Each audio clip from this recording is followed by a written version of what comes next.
Welcome to the eCommerce Badassery podcast, the place for scrappy female entrepreneurs who want to learn actionable steps and strategies to grow the traffic, sales, and profit in your e-commerce business. I'm your host, Jessica Totillo-Coster, a 20-year retail veteran who spent 3 years as the only employee of a 7-figure online store. That shit was crazy. I know exactly how it feels to do all the things, and I'm sharing everything I learned the hard way so you don't have to. I may have started this business by accident, but supporting badass bosses like you lights me the fuck up, and I am so stoked to see you grow. Are you ready, babe? Let's roll.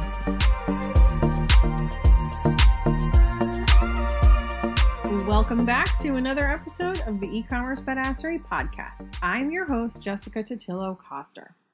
The other day, someone posted in the lounge saying they recently opened up a brick and mortar store and that they really needed to increase the sales on their website to support the additional overhead that the store created. First, I congratulated them because opening a brick and mortar store is a huge undertaking and such an accomplishment all on its own. And then I immediately let them know they should reframe how they think about these two parts of the business, and that each of them, the online and the brick and mortar, should essentially support themselves. Then, of course, I went into some additional details of how they can market their brick and mortar business. And for those of you who don't know, before I was in the e-com game, I spent many years in brick and mortar retail, and I've done a lot of local advertising. And then I realized I've never talked about this on the podcast. You know, it always amazes me because there are days when I think to myself, I have nothing else to say. How am I going to continue creating podcast content every single week when I've already said all the things I need to say?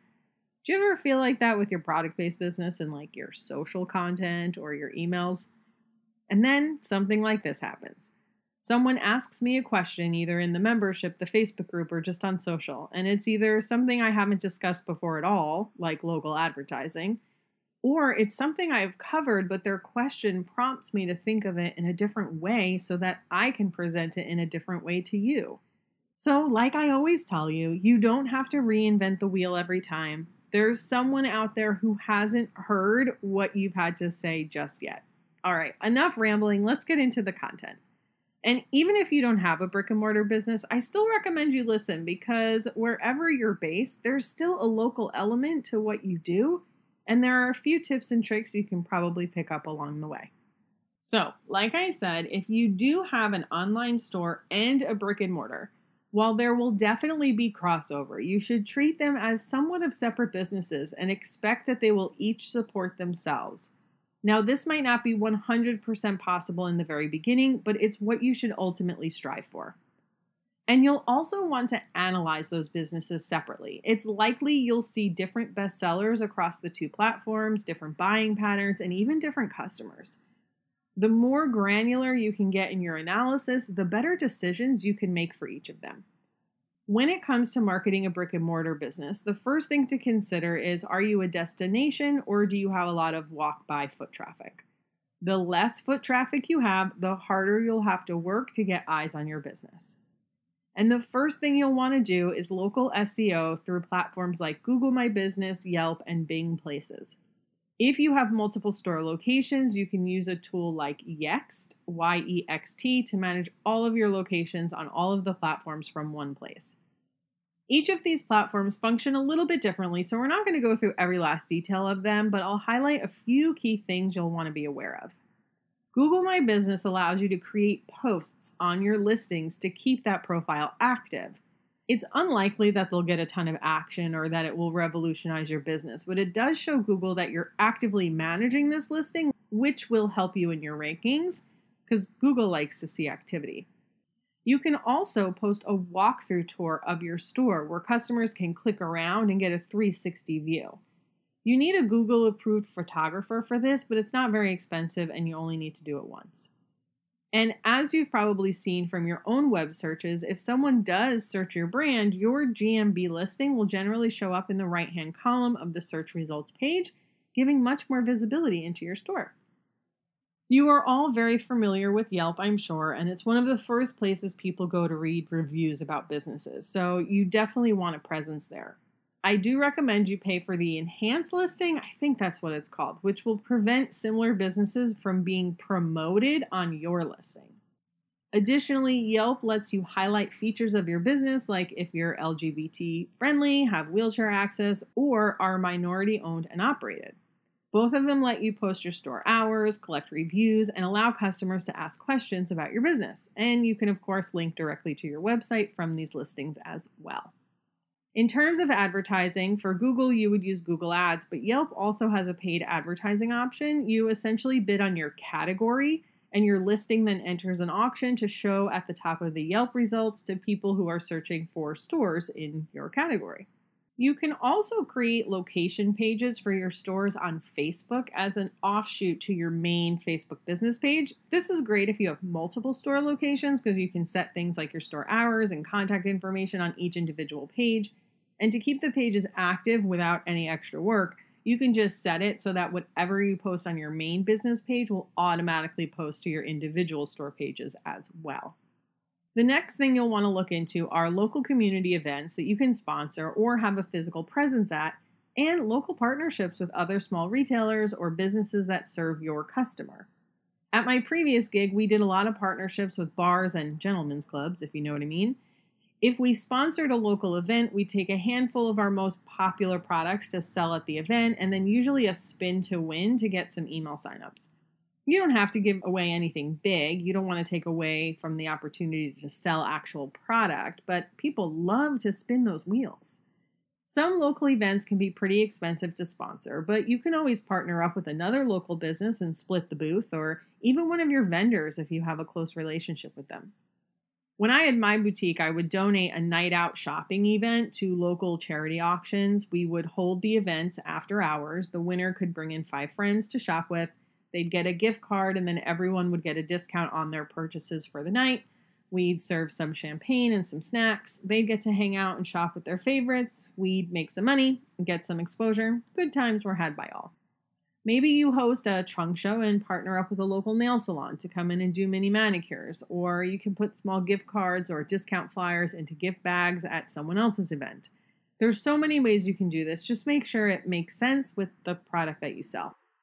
You'll also want to look into local press. This is way easier to get than national press because those local publications are all about the community. When I opened my boutique back in the day, the local weekly did a feature on me and even gave me a framed version of it. I have it in my office. It's so funny when I look at that photo because I just look like such a baby.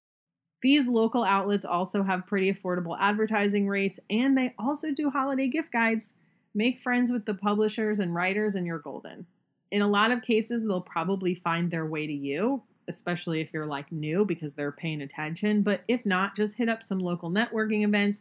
99% of the time, they're going to be there. If you don't have the media you need for advertising, partner with your vendors if you can. I sold mostly name brand vendors at my store who had beautiful imagery, and I got permission from them to use some of their runway and brand images to use in my print advertising with them. There are also media companies that publish in multiple markets like Modern Luxury or Wear Magazine. I'm not sure if they still are, but back in the day, Wear Magazine was inside hotels in their market, so that could be a good option if you're located in a tourist destination.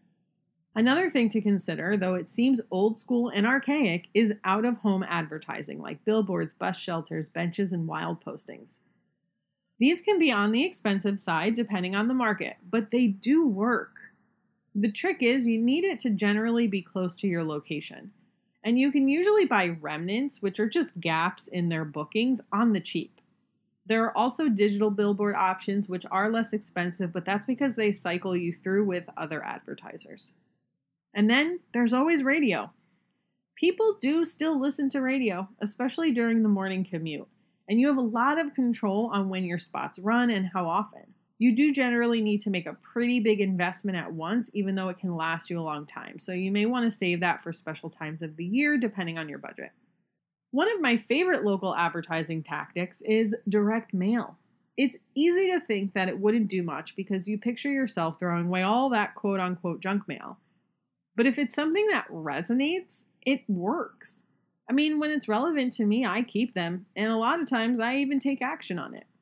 And you can get surprisingly targeted with these lists too if you're working with a direct mail company. Yes, it costs a bit more to go through them, but it's totally worth it and really easy to track if you have some sort of offer on it. I also love direct mail as you grow your local customer base. Yes, email is still powerful for brick and mortar, but it sure is nice to get something valuable in the mail. And then there's also local digital advertising. If all this traditional stuff doesn't feel cool enough for you, look into geofencing. This is digital advertising, but specific to a targeted geographical area. Plus, the majority of the local publications you come across will also have a digital presence, so you can focus your spend on the digital property instead of the print one. When it comes to having a brick and mortar business, the more involved you get with your local community, the faster word will spread. Make friends with the baristas at your local coffee shop, the business owner of the pizza shop, and even the owner of the boutique around the corner. You never know where the next word of mouth referral is going to come from. Before I go, have you ever seen Miracle on 34th Street? Do you remember when Kris Kringle started referring customers to the department store competitor when Gimbels didn't have what they were looking for? The executives were pissed, but the customers loved it and it made them more loyal. The same is true in your local community. Get to know what's around. Meet the people. Spread the word. People talk. If you want to learn more about local advertising, please let me know. I focus so much on e-commerce and only know a handful of people who have brick and mortar too, but there's probably more of you. So please let me know. Come message me on Instagram. If you're out there, I'll totally make more content for you. All right, friends. Thank you so much for spending your time with me today, and I'll see you on the flip side.